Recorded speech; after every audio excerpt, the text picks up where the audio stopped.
Hi there, this is Julia Malloy, business expert for the design industry. Man, we're just rolling through these. I hope you've been following along. We are officially halfway done after today. We're on day 10 already. Okay, so hopefully you have downloaded all of the documents that I have been gifting you all along.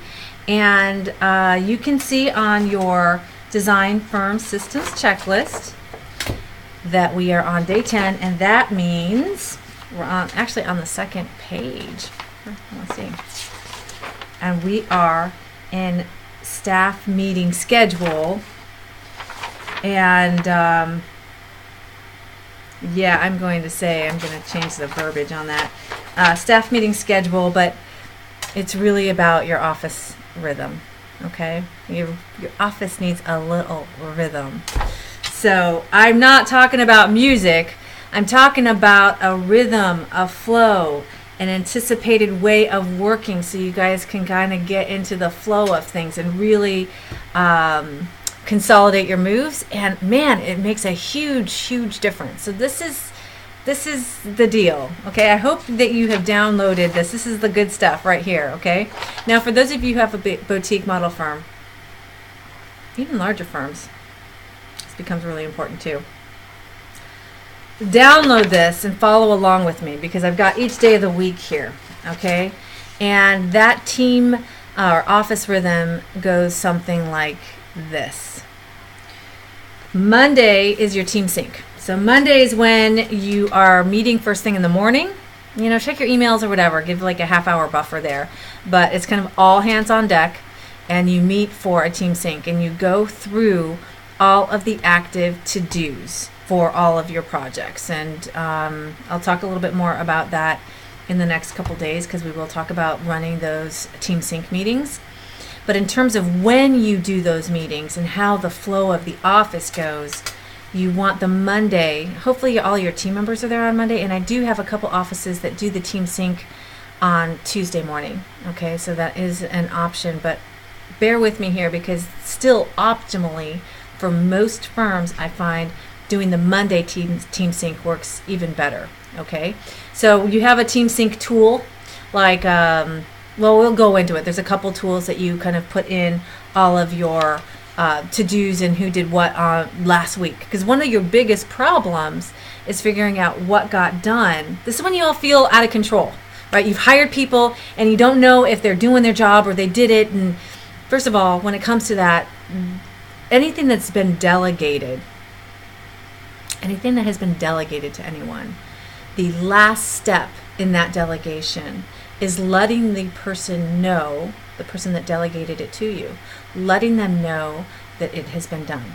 That technically is the last step in any delegated task. So if you don't know if they've finished it or not, they haven't finished it because that's their job to let you know that they finished it. Then it's done. So they do that during the team sync meeting, and you kind of go over what got done last week and what needs to get done this week. Really can sync up who's on first, like who's doing what this week. That's when you feel out of control and you're just like spinning because you don't know what got done, who's doing what. And that's when having team members is worse than just doing it yourself. Okay, so this is one of the ways that you handle that. You take charge, take control.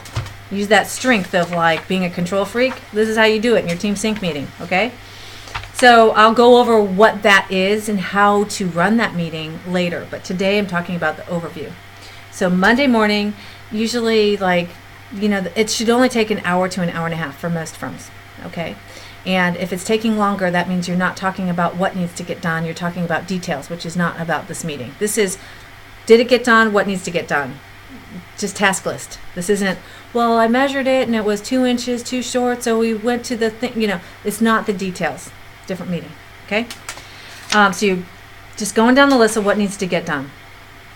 And so that's usually like 9 to 10:30-ish. Okay. And then you have all the rest of the day to kind of make those initial calls and kind of get the ball rolling for the week. Okay. And then, Tuesday morning, and this is something that makes a huge difference. Tuesday morning before lunch is all hands on deck. It is a D&D morning or design development morning. It's blocked off in your calendar. It's an empty block. It's like a 3-hour block, 9 to noon. Okay? And it's empty. It's just design development time. And throughout, as the weeks go on, you or someone else on your team can put what you want to discuss that Tuesday morning, like, Smith living room layouts, or, whatever, master bedroom floor plan, whatever it is. You can put some stuff in there as needed to put in those empty blocks. But basically, you have to be disciplined. You have to train everyone around you to be in sync with your rhythm.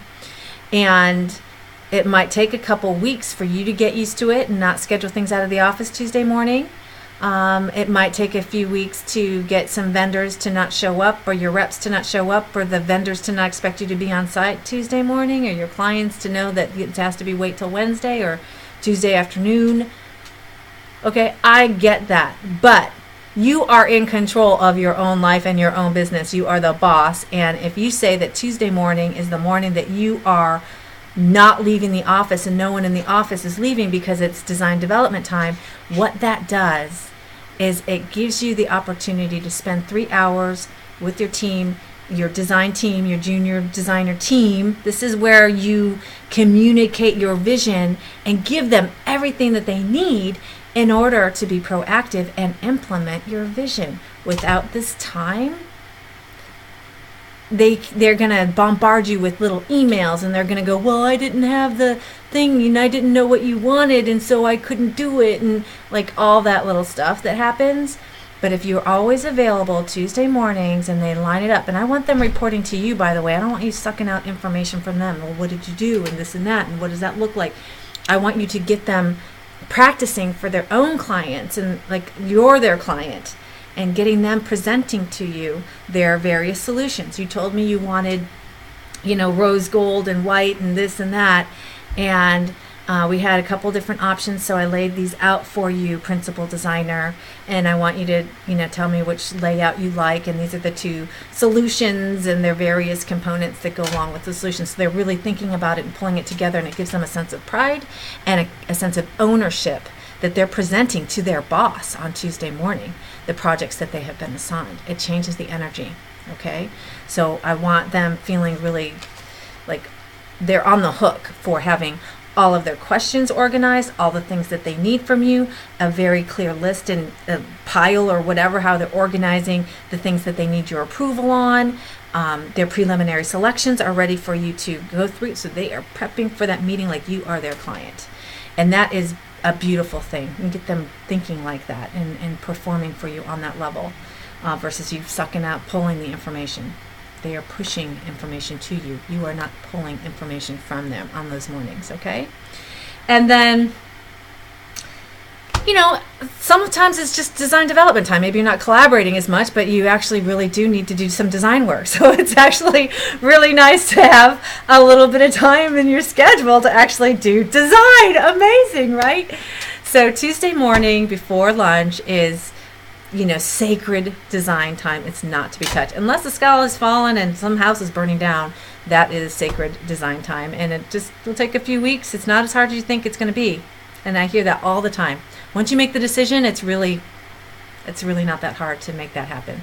So make that happen. And then what happens too is that Monday, the team sync happens. So they hear all the to-dos, and you add to their list, and you cross off the things that got done last week and consolidate that to-do list. And what's really cool is that whole Monday afternoon, the majority of Monday, is their day that they get to kind of start getting those things, getting the measurements, or getting the little things that they need in order to bring to you for that Tuesday design development meeting, okay, that collaboration time in the office.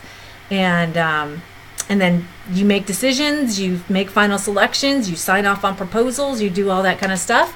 And then Tuesday afternoon on through the rest of the week is high velocity days. That is, you're out of the office, you're on the job site, you're doing this, you're this, choo, right? The high velocity days. Until, kind of does this. And Wednesday, Thursday, all day long, high velocity. You're out and about doing your thing, running around doing your thing, right? And even through Friday morning. And then what happens, Friday afternoon, after lunch, I want you to take this arc, and I want you to go, whew, and you bring it back down to center. Okay?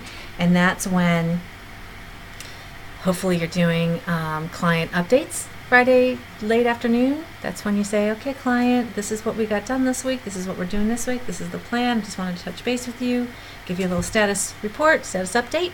Okay?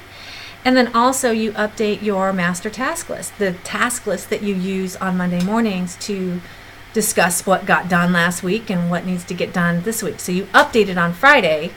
Everyone in the office updates it on Friday so that when you get into that team sync meeting, your master task list that everyone is using is accurate. You're looking at what happened last week. Okay?